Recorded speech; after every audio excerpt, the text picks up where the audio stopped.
Hello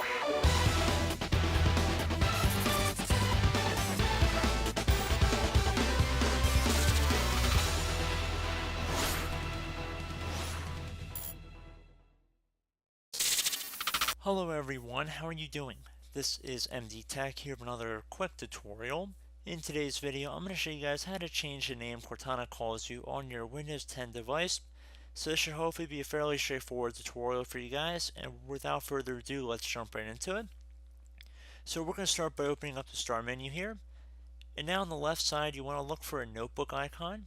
It should be underneath the home icon here where it looks like a little home. You want to, again, left click on the notebook icon. And then left click on About Me right here. Underneath where it says your name, or it might say about whatever, so and so, you want to left click on Change My Name.